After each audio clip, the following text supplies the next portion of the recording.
এই যে ফেরার পথে কপিল নিয়ে এসছে কৃষ্ণামের জন্য কিছু বই। এই যে ক্লাস 1-এর কিছু বই যেটা বাড়িতে করতে পারবে। আসলে আমাদের বাড়িতে ওকে কি করে খাতায় করতে দেবো, খাতায় করতে চায় না। তো এইরকম স্কুলে যা যা করাচ্ছে এক্স্যাক্ট ওই রকমই এটা। তো স্কুলের টিচারই বলেছে এই বইগুলো ম্যাথের, রিডিং এর, ক্রিটিক্যাল থিঙ্কিং আর রাইটিং এর বইগুলো বলেছে টিচার এগুলোই করতে।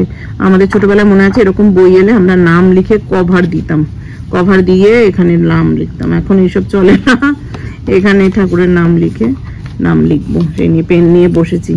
আর বোতল হারিয়ে ফেলেছে, এই বোতল আনা হয়েছে একটা।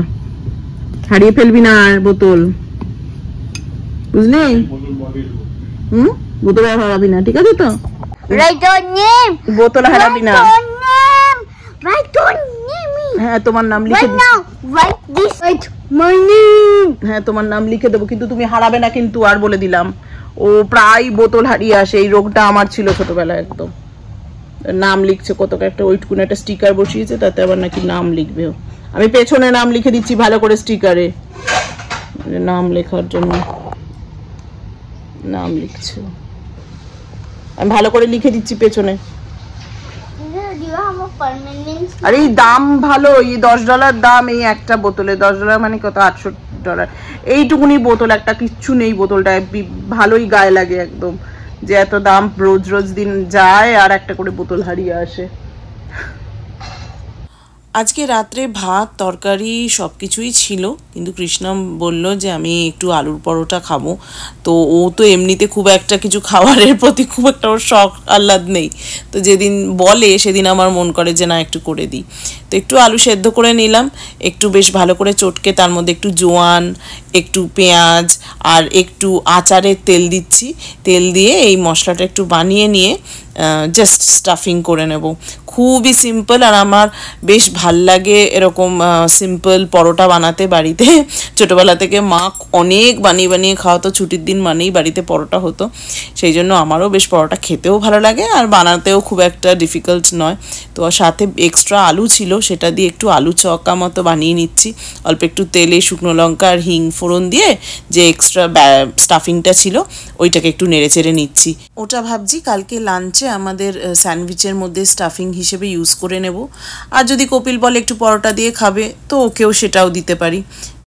চলো, অনেক রাত হয়ে গেছে, কাজকর্ম সব শেষ, খাওয়া দাওয়া সব করে ডিশ ওয়াশার লোড করে দিয়েছি, কৃষ্ণমু ঘুমোতে চলে গেছে। এবার আমি ভাবলাম ব্লগটা এখানে এন্ড করি। বেশ টায়ার্ড, সারাদিন কাজকর্ম করলে তখন মানে দিনের শেষে প্রচণ্ড এক্সস্টিং লাগে।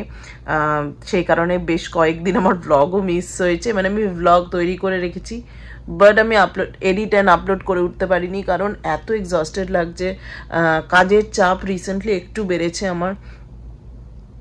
তারপরে বাড়ি এসে কৃষ্ণমকে দেখা এই করা করতে একটুখানি ব্যালেন্স করতে একটু মুশকিল হচ্ছে, বাট হোপফুলি আমি এরপর থেকে রেগুলার ব্লগ দিতে চেষ্টা করব।